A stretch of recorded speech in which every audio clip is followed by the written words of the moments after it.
Assalamualaikum Gus. Waalaikumsalam.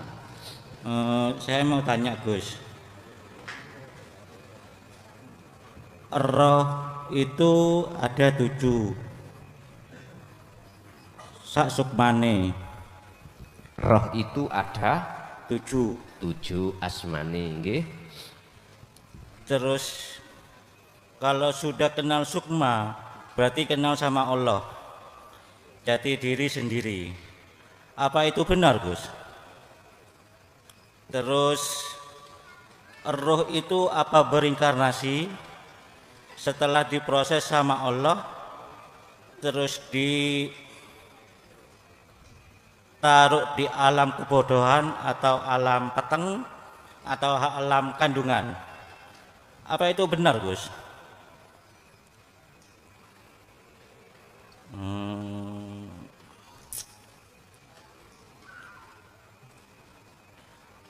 Ini Gus, mau tanya lagi Gus, satu lagi Gus. Waktu saya nyoba bersemedi atau hening, seakan-akan saya itu tahu daerah-daerah gitu Gus. Apa itu angan-angan atau itu memang eruh Gus? Gitu aja Gus. Terus ini Gus, Gak kurang akeh ha. siji Gus Gus. Adam itu bawa pelajaran apa Gus? Terus kenapa? Maksudnya Nabi Adam. Iya, Nabi Adam bawa pelajaran apa Gus? Terus kenapa Nabi Adam itu tidak dibawakan kitab? Gitu aja Gus. Mohon penjelasannya. Assalamualaikum warahmatullahi wabarakatuh. Waalaikumsalam warahmatullahi wabarakatuh. Pertama, roh itu ada 7.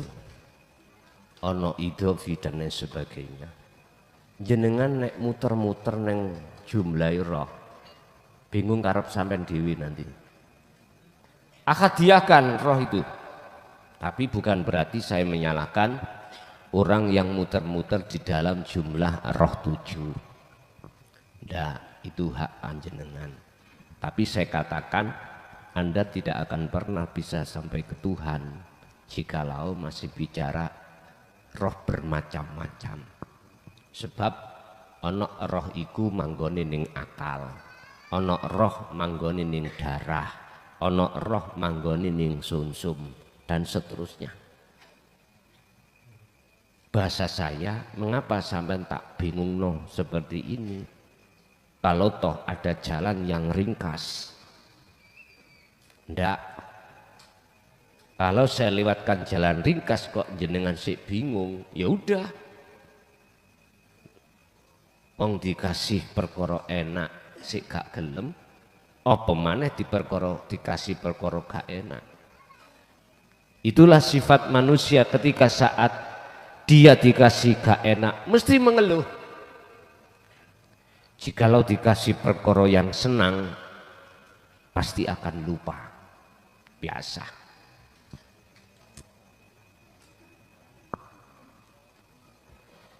Apa sih sukma itu? Sebab tadi dikatakan jikalau sukma itu sudah ketemu pada diri kita, itu dikatakan kita bertemu Tuhan. Apakah itu betul?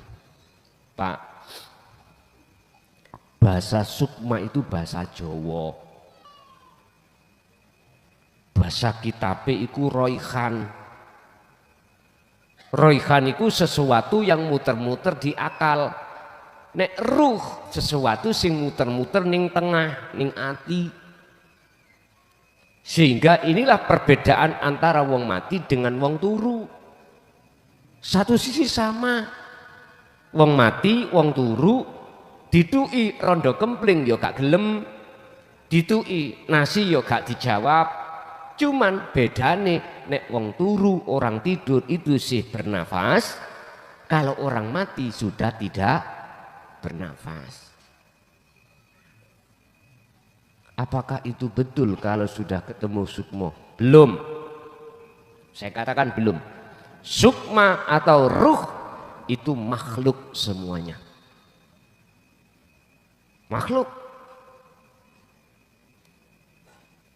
Jikalau di dalam pengajaran kejawen, kalau si Romo mengatakan kalau sudah ketemu sukmo ketika meditasi, ketemu dirimu, itu sebetulnya sanepan. Tapi enggak dijelasno para Romo. Tapi jawabannya kinayah, yo kau tondo ketemu pangeranmu, ketemu urip kang sejati. Pun sampeyan nek ngoco iku, ngoco pengilan lho. Yang kelihatan nak wajah sampean piyambak toh. Niki dikatakan para Romo ketemu Tuhan. Tapi tidak, bukan itu. Lihat keterangan. Kita sebagai makhluk disebut sukma utawa roh. Asalnya ada nomor? Tidak ada. Makhluk semuanya kullul kaun mukminal mukawwanat zulmah ai adam, artinya semua makhluk itu asal muasalnya tidak ada. Adanya sebab diadakan oleh yang ada. Apa mungkin perkara yang tidak ada sejatine iku iso nyawang kepethuk ketemu terhadap yang ada sejatinya? Gak bisa. Terus yang ketemu ada siapa? Ya yang ada sendiri. Makanya mengapa jenengan iki ngilo nang kaca pengilon, yang ketok itu wajah kita sendiri. Itu sebetulnya makna kinayah bahwasanya yang melihat Allah itu wujud Allah sendiri. Lawan satu. Apakah benar roh yang sudah mati itu akan dimasukkan dalam kandungan sendiri? Ini di dalam ajaran kejawen itu ada istilah reinkarnasi.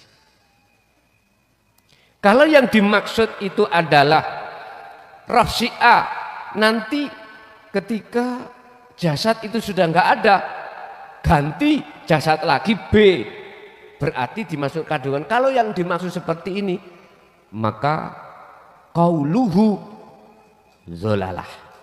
Mohon maaf, kalau yang dimaksud seperti ini itu enggak benar.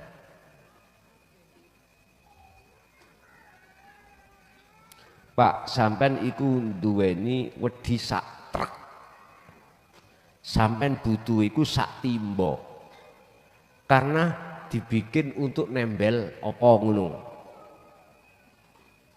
Mbuh nembel tembok sak truk, sampean ambil satu timba, jenengan buat untuk nembel tembok yang bolong. Setelah itu tertutup, ada tembok lagi yang bolong. Apakah teplokane ning tembok sing bolong sing wis buntu mang sampean pundhut kanggo neplok niku? Mboten toh? Berarti jenengan ngambil pasir lagi di truk itu. Paham enggak? Artinya apa? Gini loh Pak. Yang dimaksud berbangkit lagi itu adalah hati atau ruhaniyah jenengan yang tenggelam di dalam kehidupan dunia. Kalimat tenggelam berarti ruh niku dalam keadaan mati. Dikatakan ruh itu mati karena menjadi budaknya nafsu. Sehingga disitulah Allah membangkitkan untuk keluar dari belenggu nafsu, perbudakan hawa nafsu, supaya jenengan bebas. Maneh Tak kayak contoh sederhana. Sampean tahu telur ayam. Ketika dingkremi oleh simbok ayam, induk ayam, terus jadi anak ayam, apakah anak ayam ini akan masuk di dalam telur lagi? Halo? Ayam iki masuk telur lagi mboten? Mboten.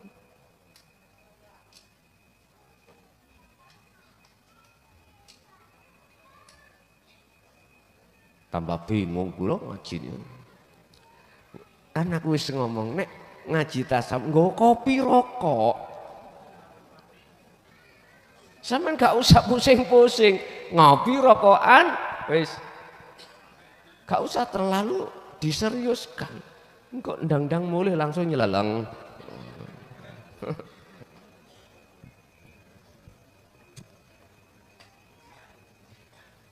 Terus ada kalimat syuhudul wahda fil kasroh. Kau harus ketemu akad di dalam banyak. Nah niki roto emper dede koyoke tapi ndak. Koyok-koyoki. Si A, si B, si C berjumlah banyak. Dari sudut mana dengan mengatakannya? Dari sudut macam-macamnya makhluk. Tapi coba sampai lihat tentang masalah hidup atau ahad. Artinya jangan sampai jenengan itu menoleh memandang terhadap makhluk. Pandanglah terhadap Allahnya saja. Piye nek koyok ngoten. Inilah Pak Bu yang ku maksud proses innalillahi wa inna ilaihi rajiun itu di situ. Kapan, di saat kapan hukum syariat berlaku dan kapan keadaan apa ketika saat hukum syariat itu sudah tidak berlaku. Jenengan nek tidur itu enggak mungkin hukum syariat berlaku. Si A tidur, si B enggak. Ketika adzan maghrib datang hanya si B hukum syariat yang berlaku. Karena apa? Biaklin, dia berakal. Tapi si A enggak mungkin. Masih tidur sampai pagi, dia enggak kewajiban hukum syariat. Makanya tadi saya katakan kapan, di saat kapan hukum syariat berlaku dan tidak berlaku. Bapak Ibu hadirin jamaah rahimakumullah. Jadi pertanyaan kedua, tidak benar jikalau roh yang sudah jasadnya Allah kembalikan ke asal tanah, si roh tadi itu ditaruh di dalam kandungan. Ingat dalam surah Al-A'raf ayat 172, mengapa di situ memakai jamak? Jamak itu akeh. Allah kan dawuh, alastu birabbikum. Nah, ini mukhatabnya kum di sini adalah menunjukkan banyak roh. Pasir tadi banyak. Terus bagaimana jawabannya? Qalu, loh, banyak toh. Terus sekarang bagaimana caranya banyak itu ahad? Loh ini.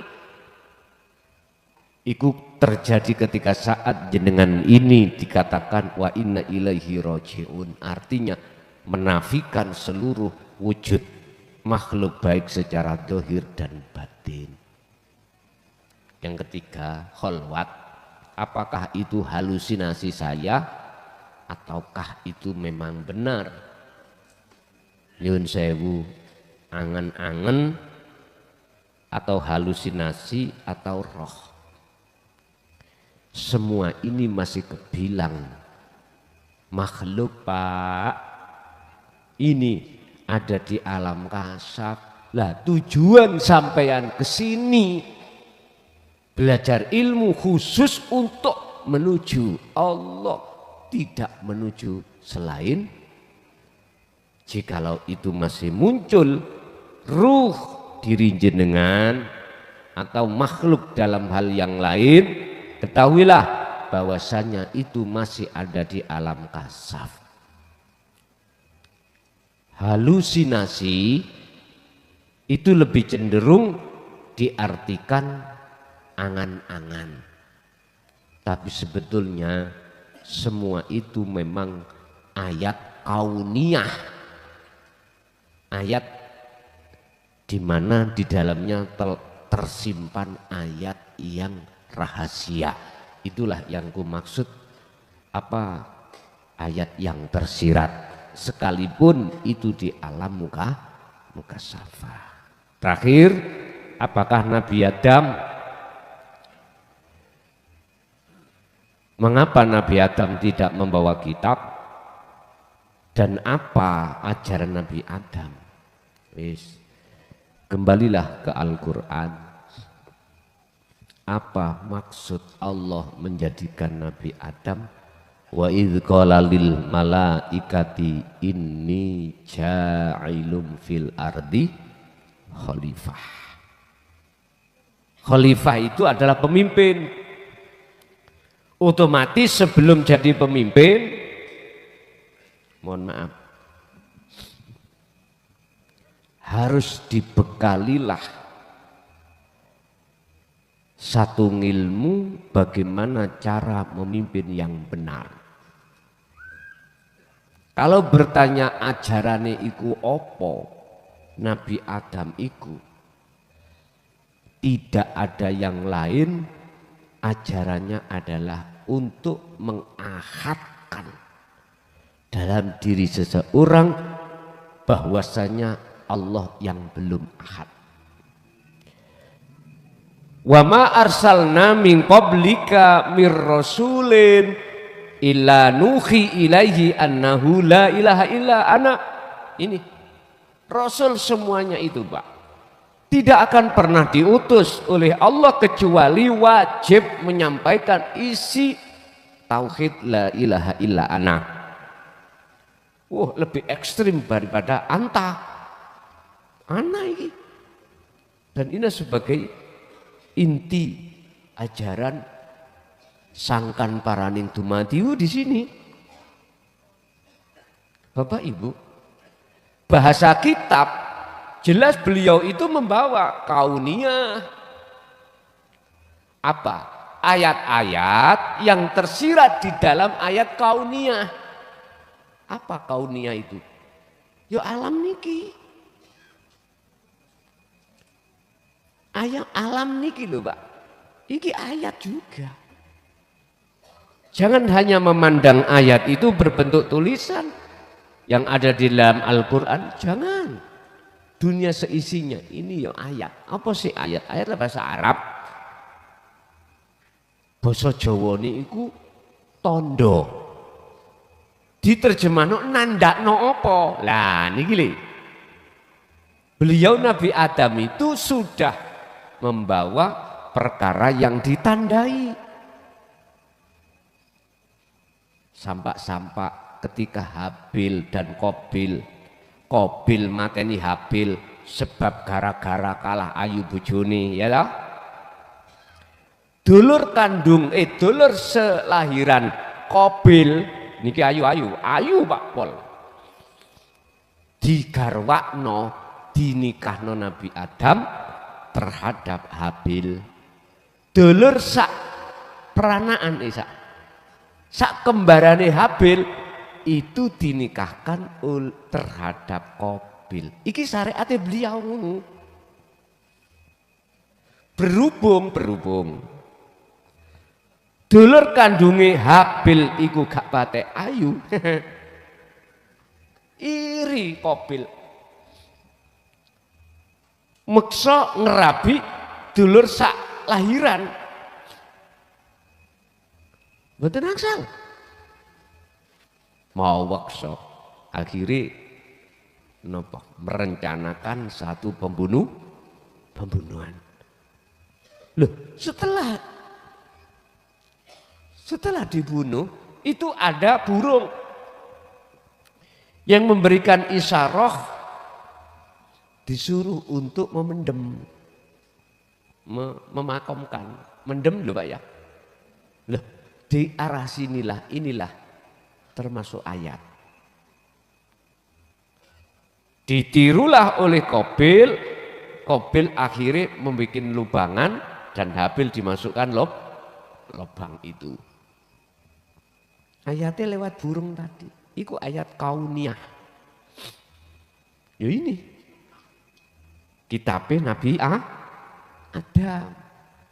Wa 'allama Adamal asma'a kullaha tsumma 'araduhu wa 'allama lan mulang sapa Allah Adama ing Nabi Adam asma'a ing pira-pira nama.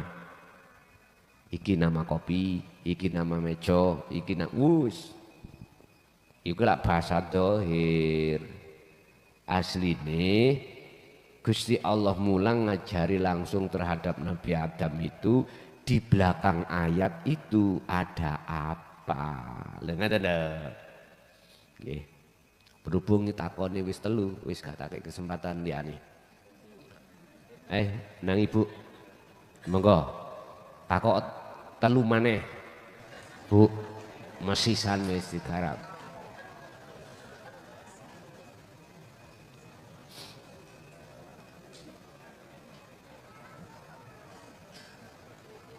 Bismillahirrahmanirrahim. Assalamualaikum warahmatullahi wabarakatuh. Waalaikumsalam. Dengan saya Raudatul Jannah dari Jakarta, Romo Guru. Mohon izin sebelumnya saya mau bercerita kisah kejadian. Mohon izin Romo Guru, boleh? Boleh. Terima kasih. Pada waktu itu malam, saya sholat malam. Setelah sholat malam itu saya berzikir. Nah setelah posisi saya duduk dan berzikir itu, saya seperti mengalami mati beberapa detik gitu. Nah jadi badan saya itu gerak sendiri dan tiba-tiba langsung ke posisi sampai ke sujud. Yang saya lihat itu seperti putih, kecil putih dan menjadi satu warna putihnya. Dan seketika itu ruh saya seperti lepas dari raga ini, dari badan. Nah di situ saya menjadi bayi.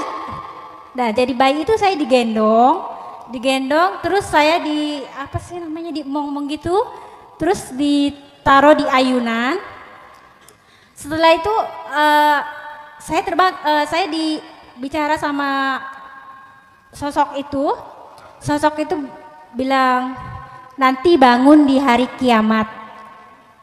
Saya terbangun, terus akhirnya saya digendong lagi, saya diletakkan di bawah karpet. Dan beliau berpesan, kalau kamu mesti mau tidur di situ, kamu jangan tertipu dengan mainan. Anak kecil itu di dunia itu seperti punya mainan yang kecek-kecek gitu. Nah, setelah itu saya terbangun dan posisinya itu seperti nyawa saya itu dikembalikan lagi gitu, Romo Guru.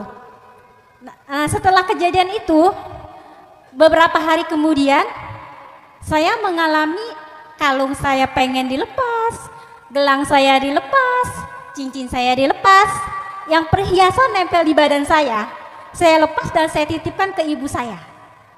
Dan mata saya pun herannya, kalau saya melihat laki-laki di jalan misalkan pakai seksi, mata saya itu tiba-tiba merem, tidak memandang gitu, tidak bisa. Mata saya langsung dipejamin, seperti itu. Terima kasih. Dan pertanyaannya, itu kejadian apa? yaitu kejadian seperti saya mati. Mengalami ruh saya itu seperti lepas dari dari badan. Kayak gitu. Pertanyaannya, Oh tadi, kenapa saya bisa mengalami seperti itu dan setelah mengalami itu kenapa kalung saya pengen dilepas, gelang saya dilepas, cincin saya dilepas, dan mata saya pun pandangan saya kalau melihat, maaf bukan muhrim atau laki-laki yang agak seksi di jalan, mata saya itu otomatis dengan sendirinya mejem begitu. Satu pertanyaannya lagi, apa hakikat syahadat dan apa hakikat hari kiamat dan hari kebangkitan? Satu lagi maaf, apa itu warid? Seperti itu Romo Guru. Setelah ini saya mohon, saya minta di baiat syahadat berserta keluarga saya. Saya datang berserta keluarga. Terima kasih banyak Romo Guru. Wabillahi taufiq wal hidayah. Wassalamualaikum warahmatullahi wabarakatuh. Waalaikumsalam warahmatullahi wabarakatuh. Itu bukan cerpen, Bu. Cerpan. Bukan cerita pendek tapi cerita panjang. Rapopo. Berarti jenengan mewakili beberapa ibu-ibu yang lain. Ngoten mawon wis ya. Pun.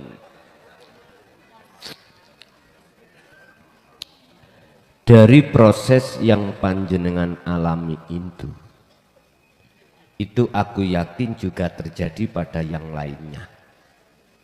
Cuman pertanyaannya, itu kejadian proses apa? Mutu qoblal maut, matilah kau sebelum datangnya kematian. Itu ada di dalam surah Az-Zumar ayat kalau enggak salah 54 atau enggak 56. Itu gini. Hei menungso, oleh karena dirimu ngaku-ngaku ada sebab diadakan oleh yang ada, maka dirimu itu tergolong roh yang kotor. Fi qulubihim maradun fazadahumullahu marada. Inilah yang dimaksud roh yang berpenyakit atau ruh yang kotor. Dikatakan ruh kotor itu karena ruh itu mensukai gelang, cincin, binggel dan lain sebagainya sebagai seorang wanita. Berhubung keadaan ruh manusia dalam keadaan zalim atau kotor, maka Allah bermaksud untuk mensucikan roh panjenengan. Ya ayyatuhan nafsul mutmainnah irji'i ila rabbiki radiyatan mardiyah. Berhubung yang ada di surga itu roh-roh sing fitrah dan keadaan roh kita dalam keadaan kotor, maka untuk mencapai jannah surga itu roh harus disucikan. Baju habis dipakai ambune kecut, asalnya itu baru Pak dari toko ini toko Jaya Baru wonten. Kemarin itu ada jamaah Gus mau buka toko boleh ya? Saya tulis toko Jaya Baru, monggo ngoten mawon. Terus kalau dodol pentol angsal Jaya Baru rapopo, pokoknya gak dodol lawak ngono lah.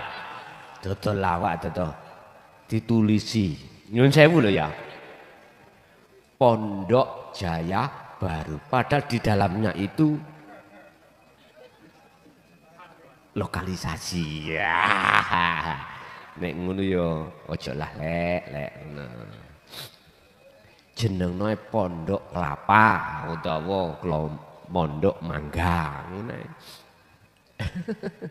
Nek cara Jombang itu namanya Weru, Mojokerto itu namanya Balong Cangkring, apa long Soboku. Mbok nek Kandangan Kediri Ono ada namanya sendiri. Iko ning pinggir lepen ngalor iko. Pundi? Sambi, betul, sambi. Jadi pasar iko ya, iko ngalor titik, kali iko ngalor. Lu kok ero soboku. Lu hafal Pak, kula mantan kok ngoten. Sing tahu dadi korban kok lak mesti ngomong, "Iya aku biyen korbane klason." Nah, wis. Pun. Jadi itu proses Allah mensucikan jenengan Bu, disuruh untuk kembali fitrah kembali. Itulah yang sering kita katakan sebagai proses uzlah atau khalwat. Tujuannya untuk kembali kepada Allah. Otomatis semuanya harus dilepas. Perhiasan yang menghiasi hati sampean yaitu duniawiyah itu harus dilepas. Karena aku tidak akan mengizinkan satu hambaku untuk bertemu aku manakala hambaku dalam hatinya masih ada selain aku. Loh, ngoten tadi.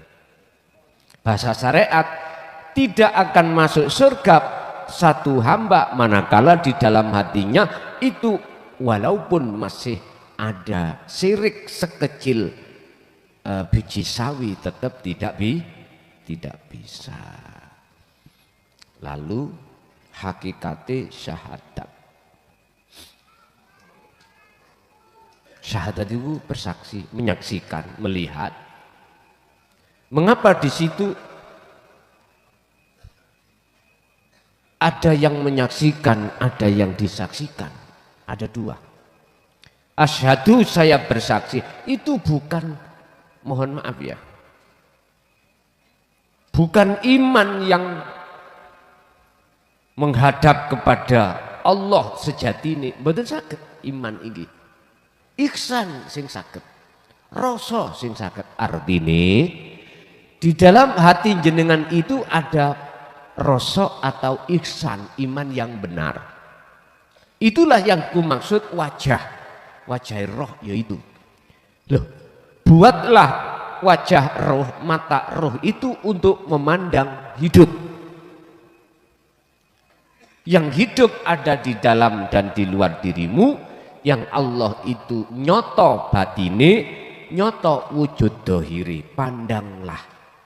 Lah, jikalau jenengan itu sudah dikatakan bisa memandang sejatine Allah yaitu urip, berarti jenengan sudah dikatakan hakikati syahadat.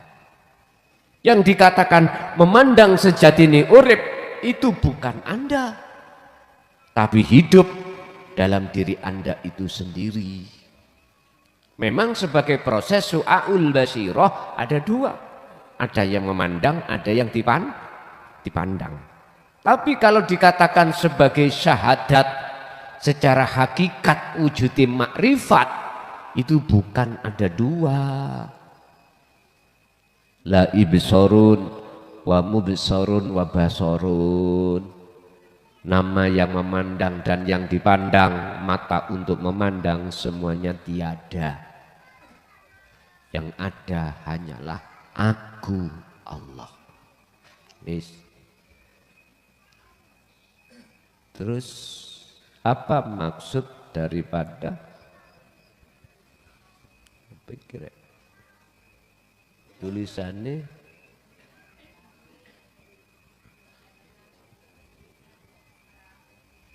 Hakikate kholwat, ngono ya. Ini pertanyaan tadi. Oh kiamat, mari syahadat terus kiamat. Mengki tulisannya kitab nek gak kena diwaca, wis maklumono Pak. Kayak cekeri pitik.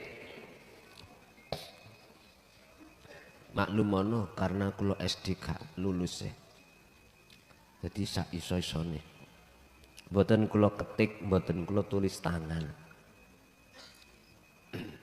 Jadi nanti kalau tulisannya kurang jelas, komplino ngoten. Apa hakikat kiamat? Musnoi wujud sakliyane urip ning awakmu. Iku hakikate kiamat. Terus hakikate warid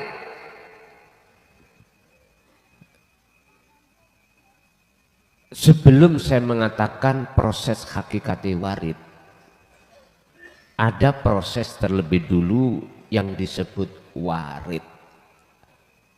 Siapa sih warid itu?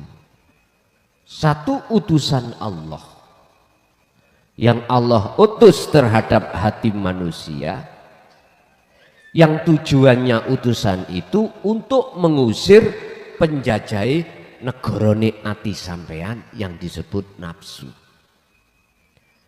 Malaikat ini, warid ini Allah utus hanya masuk pada hamba yang hamba itu sudah mengenal tentang masalah sejati ini dzikir, dzikron kathiron, dan laksanakan itu dzikir. Baru malaikat itu diutus Allah untuk mengusir nafsu di dalam hati jenengan. Sebab karena adanya nafsu dalam diri kita inilah akhirnya kita ngaku-ngaku bahwasanya makhluk itu wujud, diusir. Wis, berarti syariate adalah malaikat utusan Allah. Hakikate ya Allah dewe. Sebab Allah itu tidak akan pernah minta pertolongan terhadap apapun dan siapapun dalam rangka menyelesaikan tugas Allah dewi. Walillahil masyriq wal maghrib walillahil malikal mulki tu'til mulka man tasya. Semuanya itu Allah sendiri yang melakukan. Berhubung Anda tidak memandang Allahnya, akhirnya dalam hatimu ada iman malaikat, ada iman makhluk. Dan inilah Pak, parah-parahnya iman itu di situ. Mengapa saya katakan parah? Karena iman hati kita terhadap makhluk itu coro mancepe luar biasa, apalagi jenengan merasa dibantu oleh makhluk-makhluk itu, Anda tidak akan bisa melupakan. Wis baiat, Bu, mohon maaf, jangankan satu keluarga, setugel kula pun mboten baiat. Terakhir kami baiat itu tanggal 21 Desember. Masuk di tahun 2025, total jenderal saya itu sudah berhenti tidak membaiat. Tapi jikalau jenengan berbaiat, bisa kami kasih link, ikuti di link itu aja. Jikalau jenengan nggak mau menunggu sasi Ramadan. Untuk Ramadan tahun ini jatuh di bulan Maret, tetap kegiatan seperti biasanya. Ada nanti momen baiat satu kali di situ nanti ada. Kalau jenengan menunggu terlalu lama bulan Ramadan, Maret depan ini kok maksa untuk lekas baiat, tak kasih link. Niki linge iku to lewat link iki berbaiat. Sebab pada hakikate nek syariat sing baiat iku kudu menungso, kudu mursid nang guru. Lah kula duduk mursid, kula niki mursal ya. Artine Pak Bu, hakikate sing baiat itu Allah. Allah ya di dalam HP, Allah ya ada dalam diri kita. Udah, walaupun lewat HP, sing penting mengarahkan, menghadapkan ruh sampai itu pada hidup. Iku pun bener ngoten itu. Jadi mohon maaf Bu, sekali lagi kami sudah tidak baiat di tahun ini, cuman terjadi nanti ketika saat bulan Ramadan. Oke. Cukup Bapak Ibu ngoten mawon, iki wis diwakili Ibu. sing kakung maupun diwakili bapak tadi. Nggih. Kula paham bokong sampean wis kemeng ngoten lho. Pun boten mawon mugi dados ilmu ingkang manfaat barokah terhadap keluarga kita bidini wa dunya wal akhirah. Lahumul Fatihah. Bismillahirrahmanirrahim. Akhirul kalam. Assalamualaikum warahmatullahi wabarakatuh.